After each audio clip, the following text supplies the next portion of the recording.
Hey, how's it going? Joseph Cervantes with Show Me the Code. Today we're going to be talking about bidirectional amplifiers or distributed antenna systems. What are they?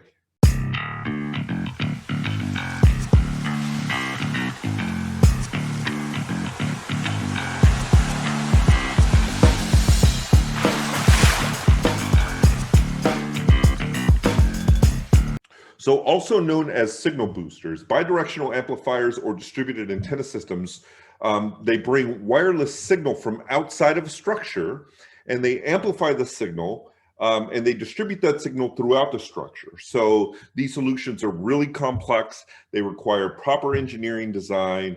They require analysis. They require installation, calibration. They require inspections. They require a lot and permits, and there's a high demand for these systems to work. And there's a lot of questions surrounding that particular technology in the industry. And I thought, what a greater opportunity that I have on this platform than to bring forward some of the renowned experts in the industry. I'm going to let them introduce themselves here in a second.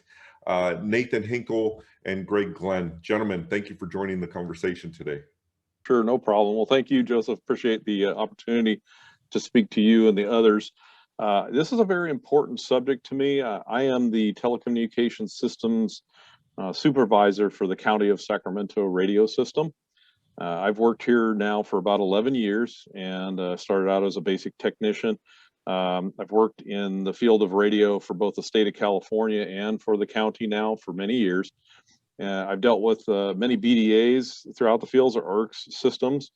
And, I have a long history of communications, both personally, third generation amateur radio operator, which I'm very proud of. But that kind of tells you that I have a real love for radio and communications and kind of have an ear for it. But I made that my hobby, my career, and I'm glad that I did.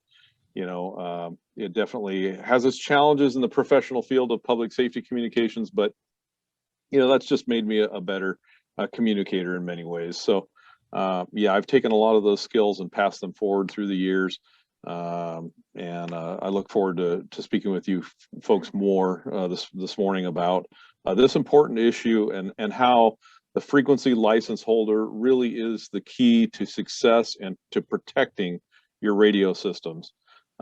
Nobody should install any communication systems whatsoever without the frequency license holder giving explicit written permission per the FCC rules. And I think the critical thing here is the enforcement of the FCC rules. And I know a lot of people don't understand that, but in this show, I'll make that very clear. That nothing should be done without the explicit written permission from the frequency license holder. So I'll leave it at that. Go ahead and pass it on to Greg. Hi, my name is Greg Glenn, and I've been in the in-building amplification signal distribution business since about 1990, maybe a little bit before any of this stuff was what I would call mainstream, and actually was part of the FCC rule rewrite that took place in 2012 when we started to have a proliferation, if you will, of signal boosters being installed.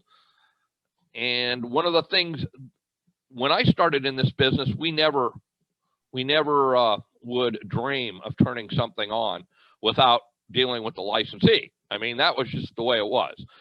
And over the last 5 years, we're now seeing signal boosters being installed that the licensees have absolutely no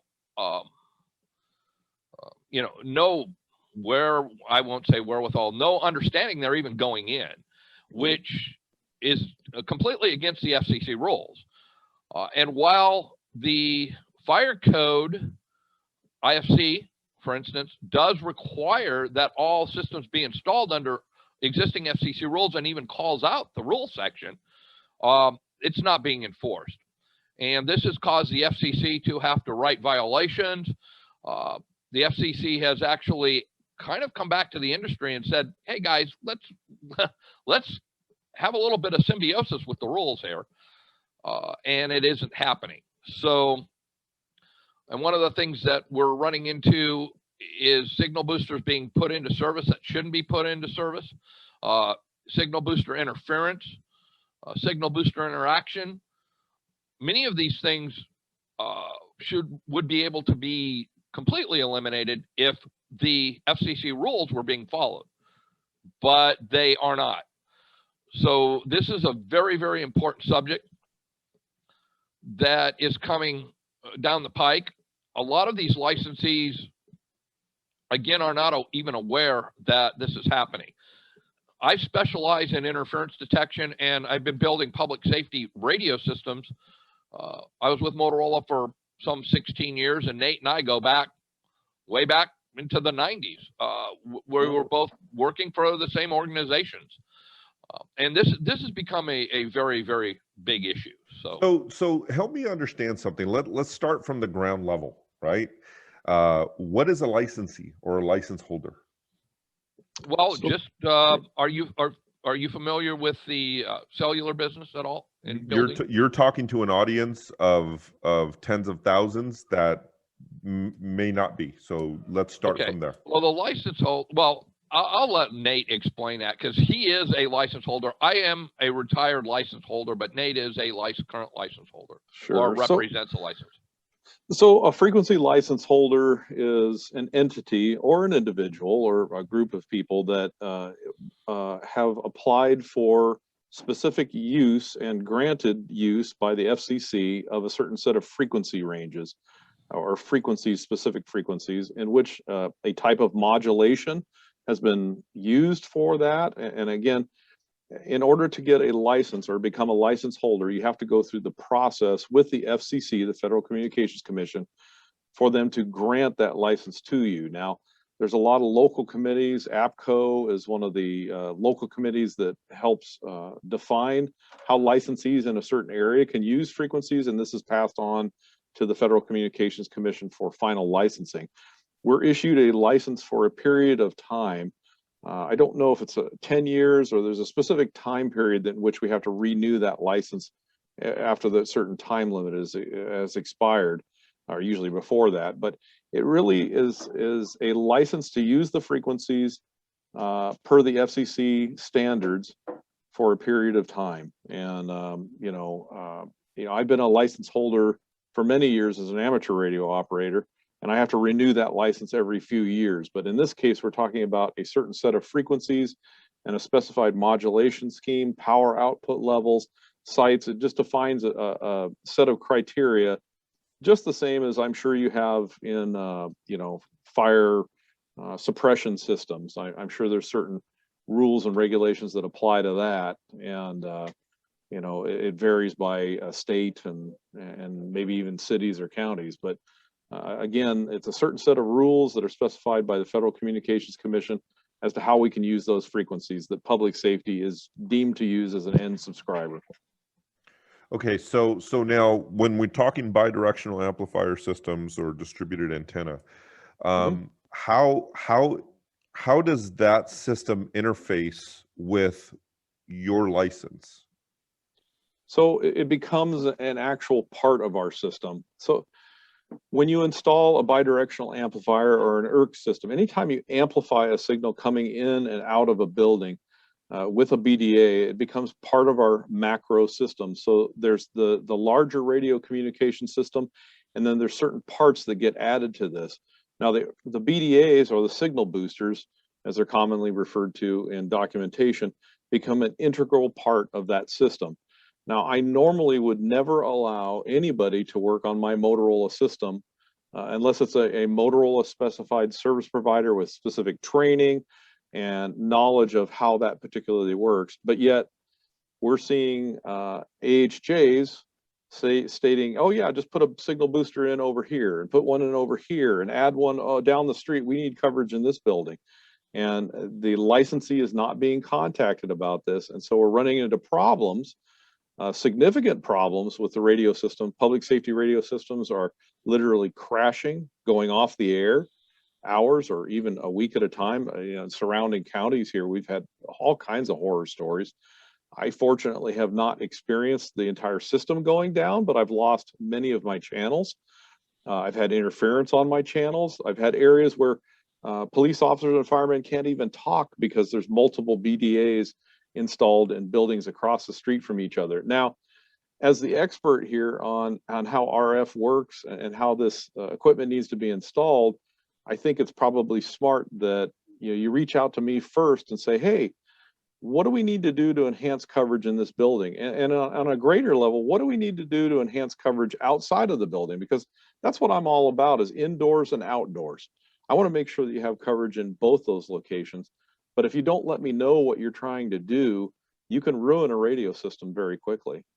Greg, what are your thoughts on that? Pretty much the same, or? Yeah, well, I think that that's the issue, that we've had, and understandably, right?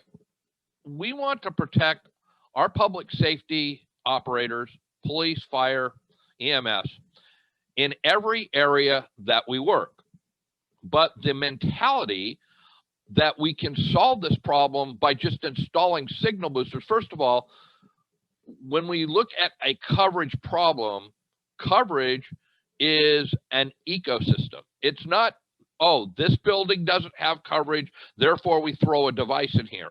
Or this, it's the same thing if you're on the street. If a fireman or police department personnel is in a park and they find that they don't have radio coverage, they're going to call the licensee or their system operator and say, hey, we got a problem over here.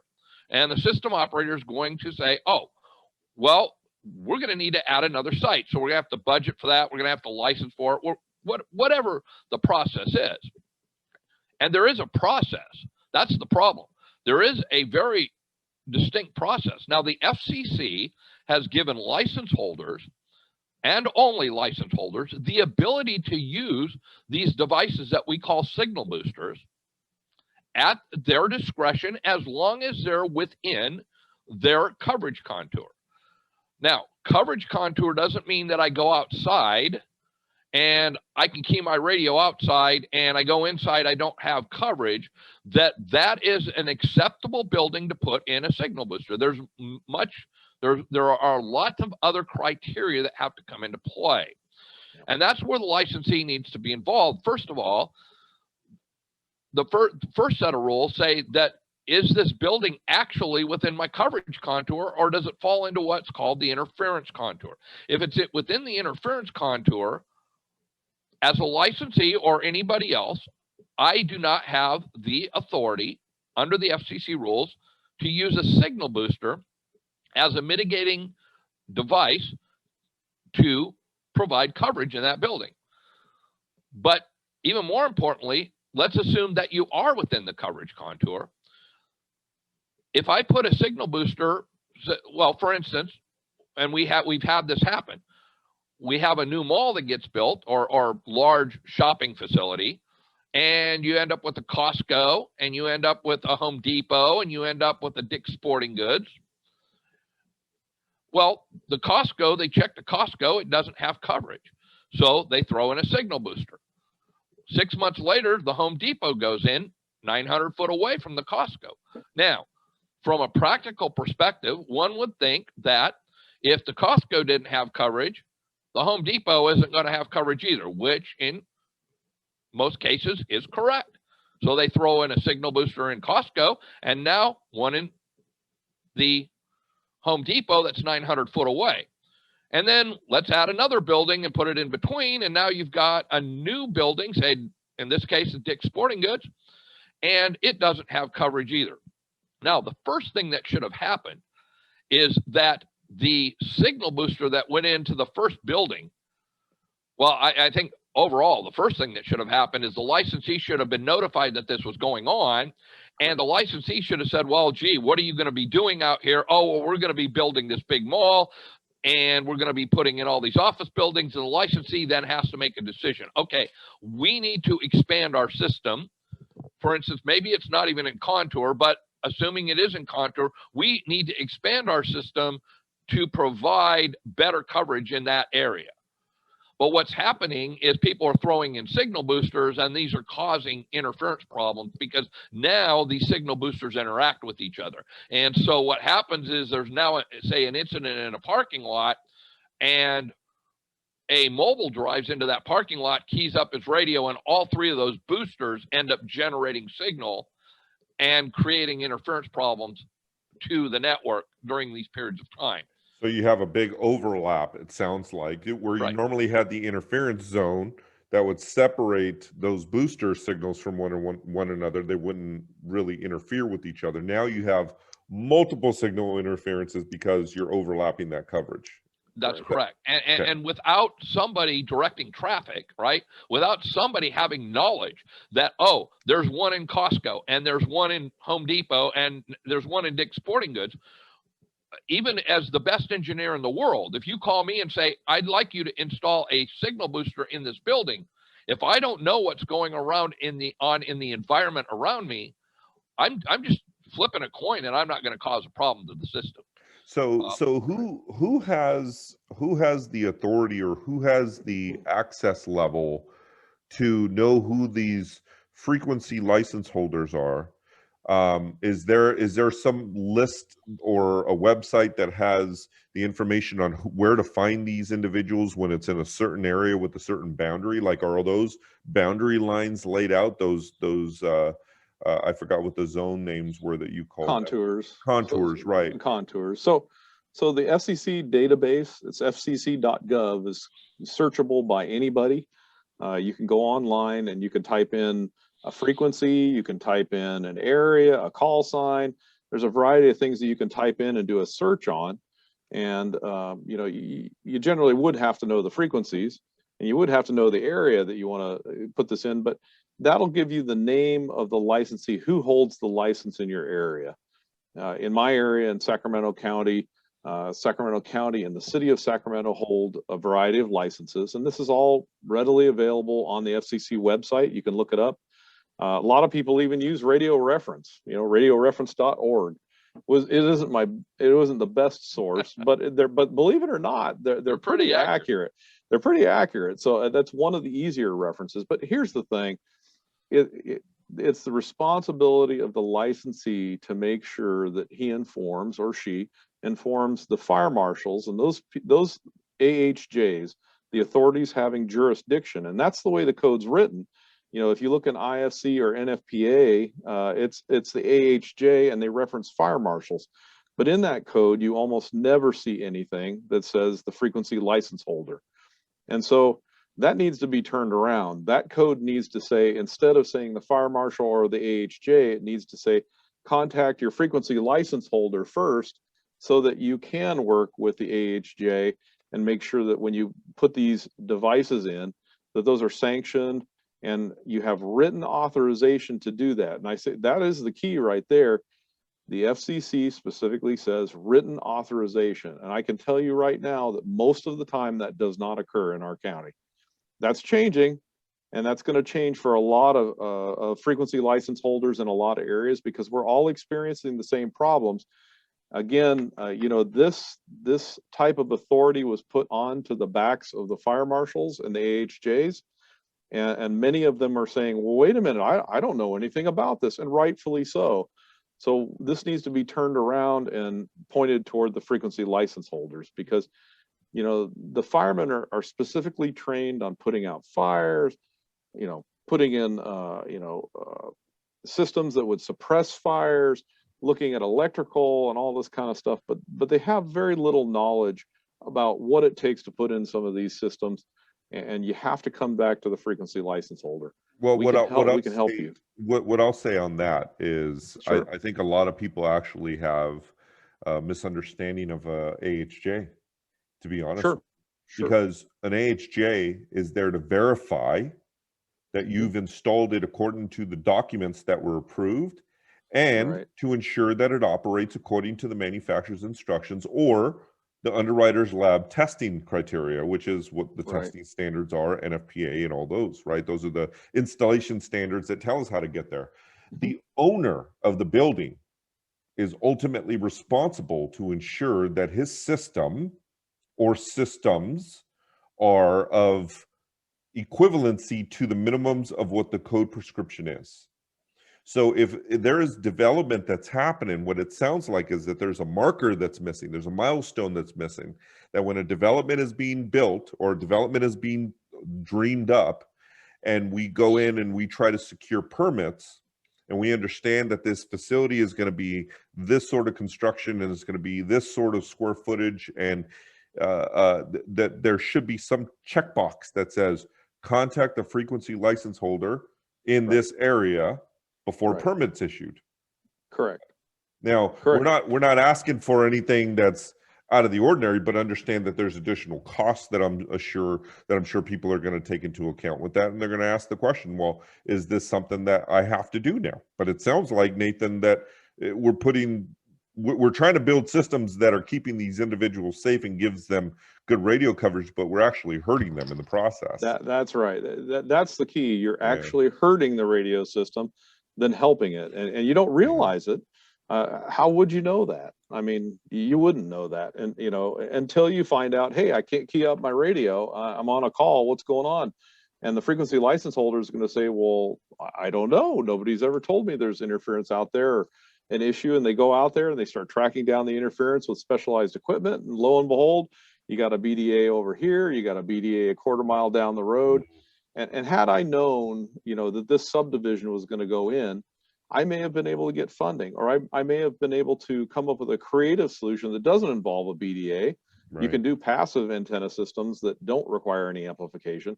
But again, the fire code specifically calls for an ERC system, and it doesn't specifically call for the frequency license holder to be involved in this. Right. And I know that's changing, which is wonderful. I'm glad to see that it is slowly changing, but it's not changing fast enough to protect the systems right now. Code and standard adoption take a little bit of time to come about. Well, and Greg, I want you to speak on that, because I know that you're part of some and NFPA this is an interesting thing, because I have been involved with this since really NFPA 72. And the use of signal boosters was never intended. I mean, they're not being used to do what signal boosters are supposed to be doing, right? I mean, we're not using them for what they are supposed to be doing. Signal boosters were a avenue that was given to the licensee. For instance, say I have a system, we'll use Sacramento County. That's a great example. Sacramento County, their coverage area comes down into the city of Galt. Well, the city of Galt doesn't have reasonable radio coverage. So now the licensee has a couple choices, right? They can come in and license a new site, which they have done, or they can come in and use a signal booster, and they can use that predicated on their existing license as a temporary to permanent fix. That's what they were really, signal boosters were designed to do, was to give the licensee some flexibility to properly build out their network. We need to put a site in Galt, but because it's going to take some time and money, we're going to put a signal booster in, and we're going to use this exception rule that was given to us by the FCC. Now, none of this ever got into the fire code. I mean, I have no idea how, why, or it didn't, but the FCC rules in the United States are very specific. The only person that has the authority to operate a signal booster is the licensee, not a building owner. Well, the building owner can request of the licensee that they can have permission, but the licensee still needs to maintain operational control of the device. I mean, that's in the FCC rules. So the unfortunate part is that these things are going in many times without the licensee's even knowledge, and many times the licensee, for instance, the licensee may not be the operator of the system, and I think that's where part of this problem comes in, right? I mean, you have a licensee. Unfortunately, not all of them are like Nate and Santa Clara County and some of these big operators that, right, they actually have people that maintain their systems. There's some that they may not even own their system. For instance, in some counties, the licensee doesn't even own the system. They lease time from somebody else. So there's a lot of things that were never considered when the fire code was written. And that has caused some serious problems. They're typically, and again, I won't say that signal boosters, when they're used properly, work fine. But signal boosters used wholesale, and oh, this building doesn't have coverage. That's a disaster waiting to happen, and it started to happen. I mean, lots of HJs are pulling them out. Unfortunately, on NFPA, and I said on NFPA 1221, to my knowledge, I was a licensee. I ran 800 meg channels across 90 sites for many, many years back in the commercial days with still PLMRS, private land mobile radio. And I had a lot of public safety users use my system, City of Lodi, their people, the power people, the utilities. I can't let somebody just go throw a signal booster on my system. I mean, and unfortunately, signal boosters from a practical perspective, if you're a trunk radio operator, they're the only network piece that you don't have control over. That physically you don't, at this point, you don't have control over. And the way the fire code's been written, and I hate to say it, and I said on UL 2524, I said this at the very beginning, UL 2524 does not do anything to solve the problems that were being created by signal boosters. Nothing. I mean, if you, I hear these comments, for instance, oh, well, yes, we had a battery stack blow up in New York because somebody misinstalled it. Well, if they had contacted the licensee to begin with, it wouldn't have been misinstalled, number one. But number two, the fact is that that's not a problem. I mean, that may be a problem. And oh yeah, I hear about that every 6 months. It's gotten to be where I'm hearing about interference problems basically on a daily basis now. And we've been having this problem for a couple of years or more. We started to see it in 2006. We warned against it, but things just kept moving. And so nothing has occurred since we started seeing this. The FCC reached out to the industry in April of 2019 and said, guys, change this. We really don't want to be involved in this, right? The FCC doesn't want to be. I mean, that's part of their job, is to be a policeman, but it's just kind of like saying, well, who gave you permission to do this? Well, you're kind of out there and you're running red lights, you're breaking all the laws. Well, who gave you permission to do this? Oh, well, this guy over here, my neighbor said it was okay. Well, it's not okay. And that's the problem. And what we need to do, in my opinion, is we need to stop and we need to engage the licensees and we need to look at alternatives. Number one, the licensees need to be funded. I mean, Nate, I have no idea what it's costing.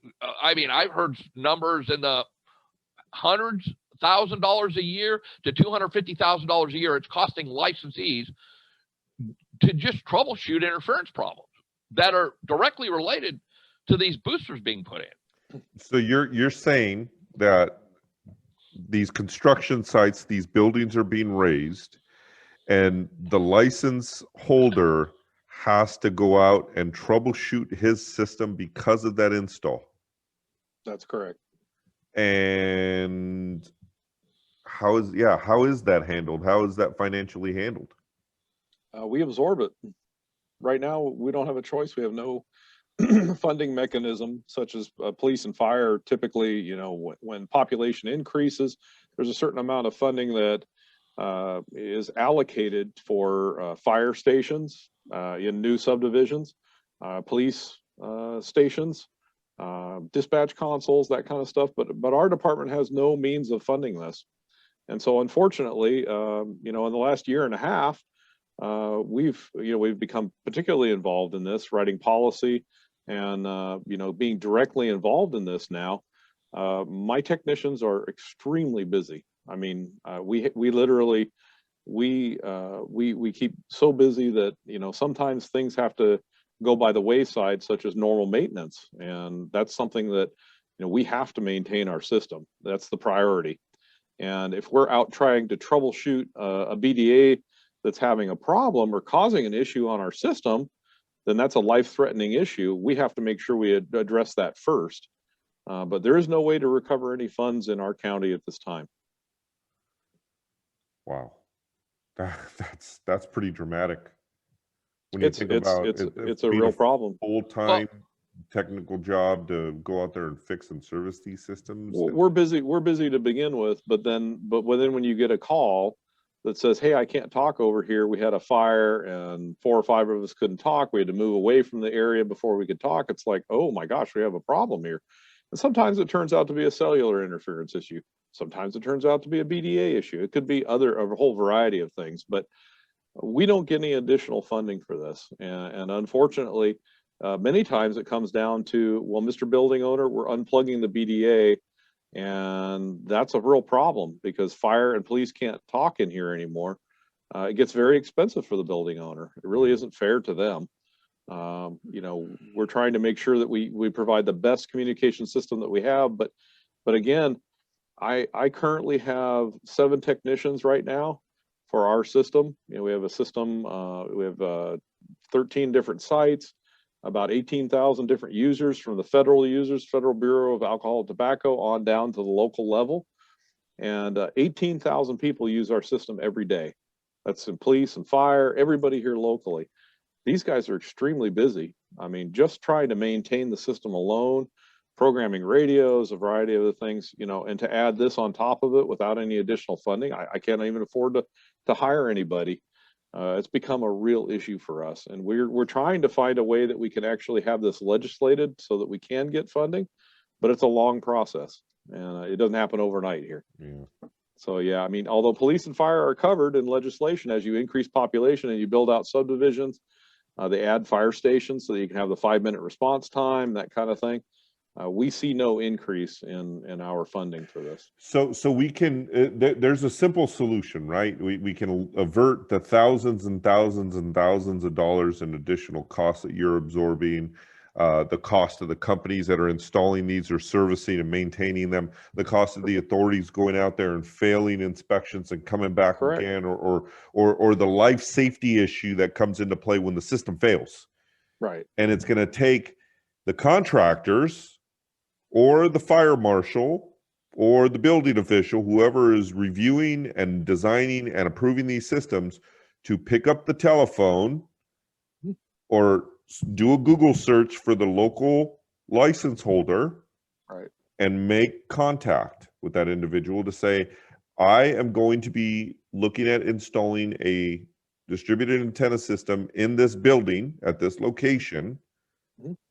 Is there going to be any issue with me installing that in this building? And then they can go over the technological aspects of the system from there with you.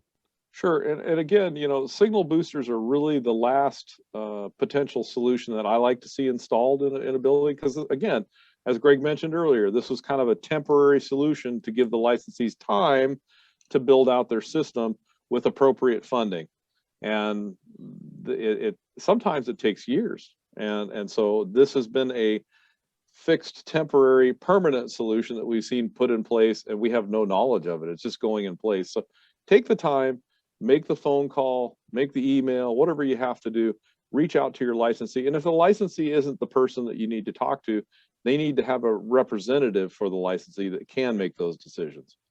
And many times we have to reach out to a private contractor to help us with making some of those decisions. So you know, it really is a planned, executed process to find out what the best way to give the best bang for your buck for life safety communications, both indoors and outdoors.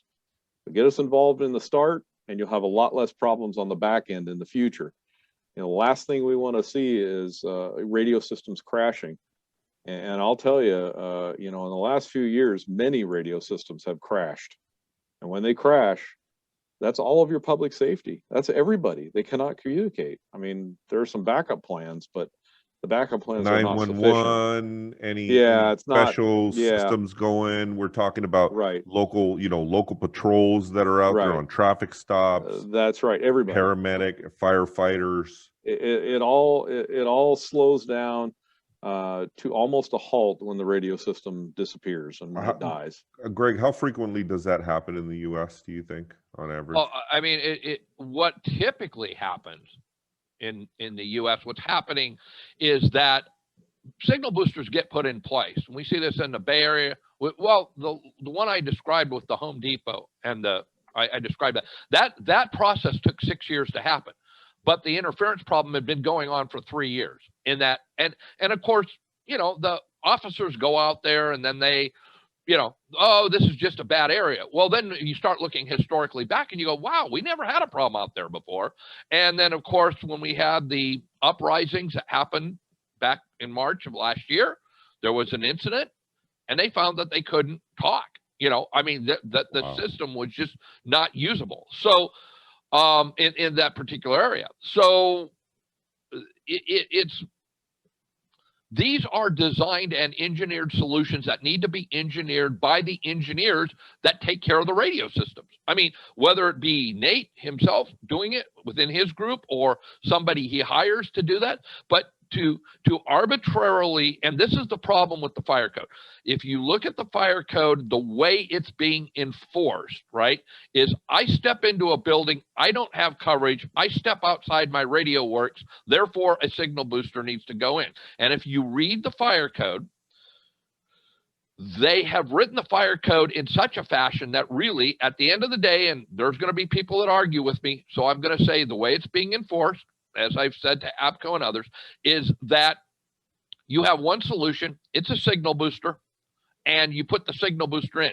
Now, that may not be the best solution, but if you look at UL 2524, which is quote unquote, right, part of the fire code now says, oh, the signal booster or the device needs to meet UL 2524. Well, the only device that's used out of the 10 or 12 maybe potential scenarios that you can use for coverage, the only device that can meet 2524, because the way it's written, is a signal booster. So what's happening is, by accident or design, and I'm going to leave it out there, accident or design, the fire code is being written in such a way that it cements the use of signal boosters.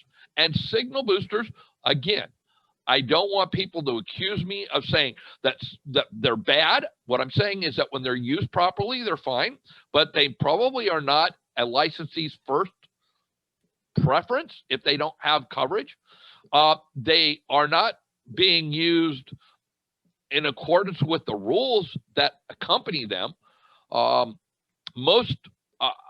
have to tell you, most interference problems that I find, and I will say this almost unequivocally, most interference problems that I find are signal boosters that are installed outside of the technical rules of the FCC.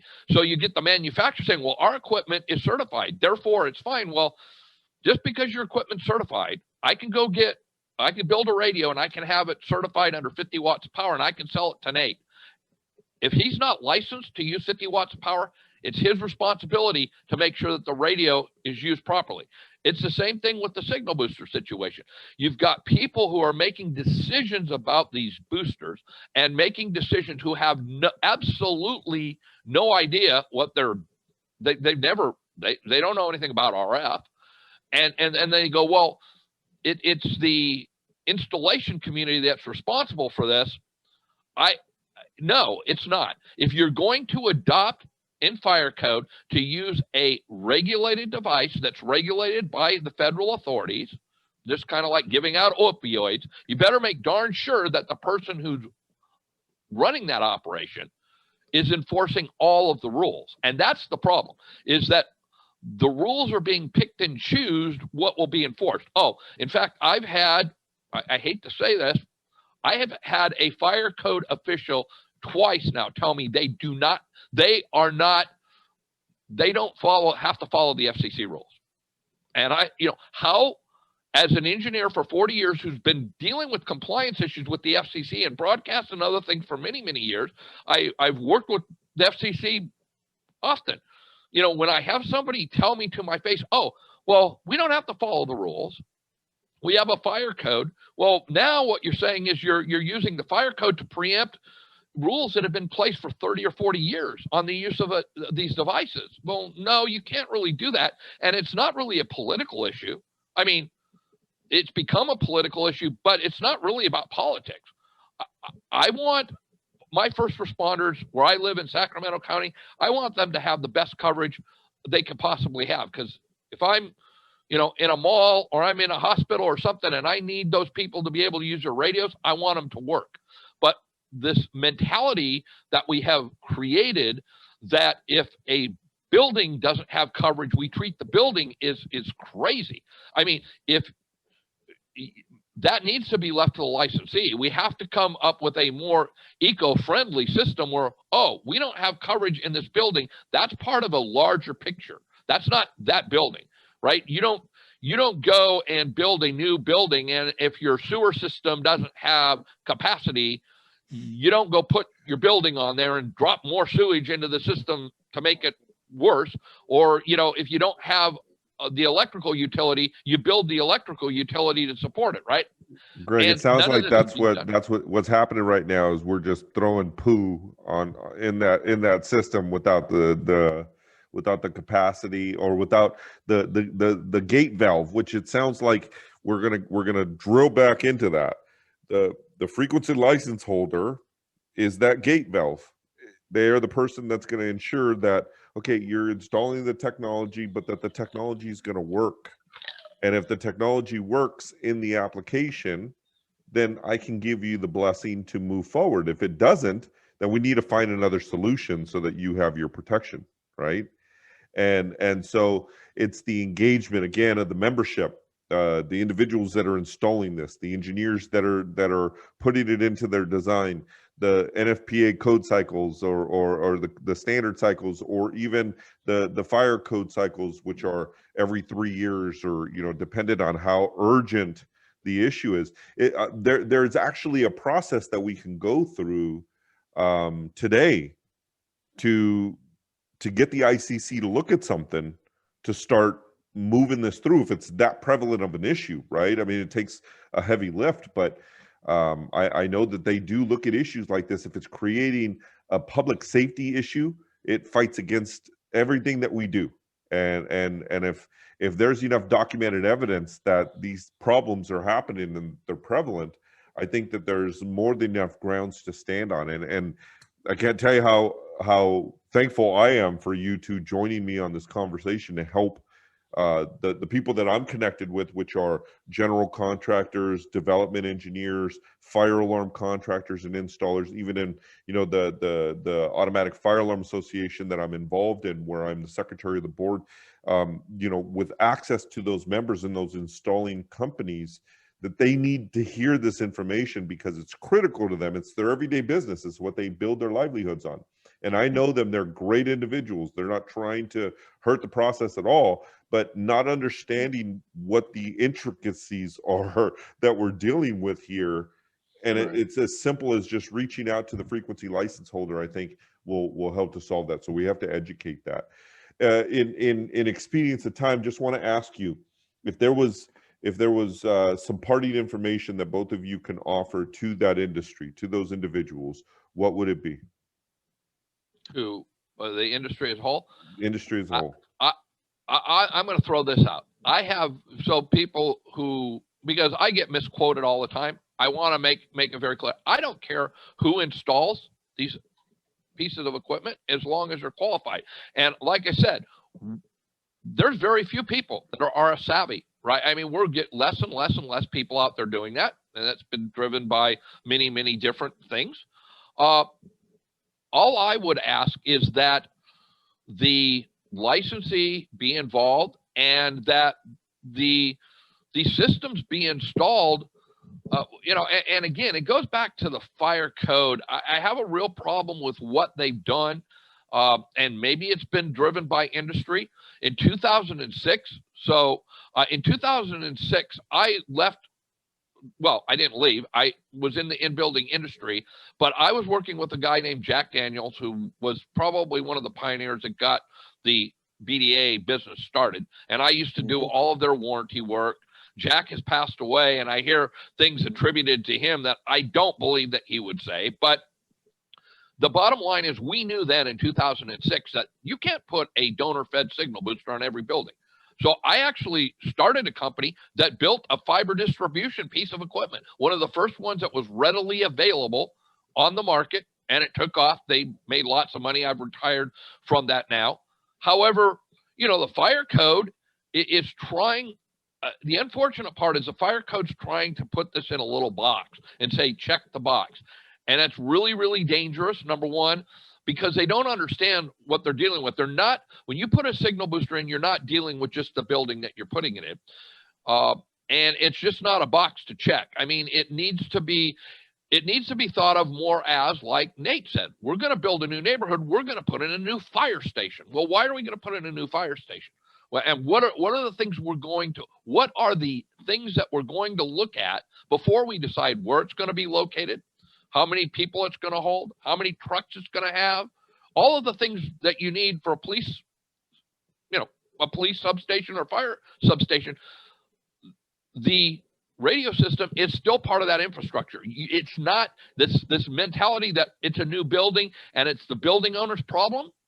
Well, I'm not against the building owner funding it. I mean, there are lots of, over the past 10 years, there are lots of radio licensee holders that have put things into a building permit. For instance, you're going to build a mall. You're responsible for providing radio coverage within that mall. Yeah. That's been something that's been used for 10 years. Not prescriptive. If you do something to change the overall environment, you're financially responsible to make sure it works. That may be adding a site to the radio system. That may be using a single signal booster and fiber distribution. That may be taking a fiber distribution from a base station that's already in place. That may be, but the mentality that, oh, we can fix this with signal boosters, it's not going to happen. That's the one thing that I would say that I would put out there. And I know this is, and you would know better than I do on this, but there's section 26, 27, they got low voltage sections and like the specifications division that you're talking about, the different divisions. These systems should in no way, shape, or form fall back to a electrical contractor. I mean, I'm not saying they can't do the work, but what ends up happening is they fall into the low voltage thing. They're getting specified in buildings. In fact, Nate and I are working on one right now that was specified as part of a building. This building is actually less than 1/2 a mile from one of their main coverage sites. All kinds of checks are going to have to go into place if they're going to use a signal booster at this location. And Nate gets a call, oh, we're ready to turn this thing up. Well, sorry, dudes. You haven't provided me with any engineering documents, nothing about the system. And then the people who did the design say, well, Nate, you're changing the rules. No, Nate isn't changing rules. Rules have been in place for 40 years. They were changed by the FCC in 2012. There's no change in the rules. Just because people haven't been following the rules doesn't mean that Nate's changing the rules. Right. So, no, great point. Nate, what about yourself? What do you think? Greg brought up a great point. We could expound on that point. Like a checklist of what these individuals need to be providing to a frequency license holder. But I think for the interim, the conversation, I'm going to edit this out, but I think in the interim, just getting people to contact the license holder, I think is the there you go point. So go ahead. What do you want to add? Well, I mean, in my closing statements here, the best thing that you can do to help protect your radio system and make sure that you have communications and coverage the way you would like it, is help me to help you. Contact the frequency license holder first. When you know that a new subdivision or a new building is being built in your area, let me know about it. I'm not privy to that information. There is no code or process involved that says, oh, hey, Nathan, just to let you know, we're building a new 25,000 square foot addition onto our building over here. And now we have a 1 million square foot building going, Amazon warehouse or something like this. Let me know when this stuff's going to go in.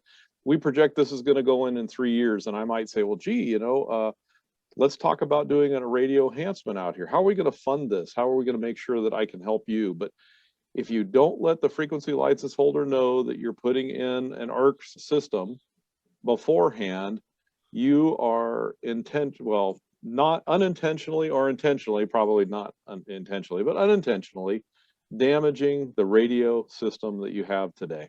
Well, if they've watched this video, then they are going to be intentionally damaging that radio system Yeah, because so they don't know about exactly. it. And per the FCC rules and regulations on that ERC system, or the signal booster, BDA, however you want to refer to it, if it doesn't have a letter authorizing retransmission from the frequency license holder, you just broke the law.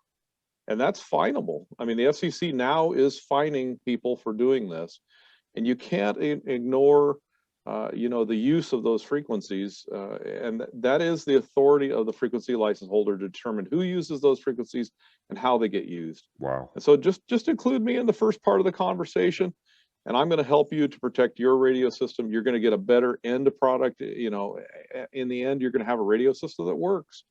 And we, again, we can never provide 100% radio coverage, right? That's not possible.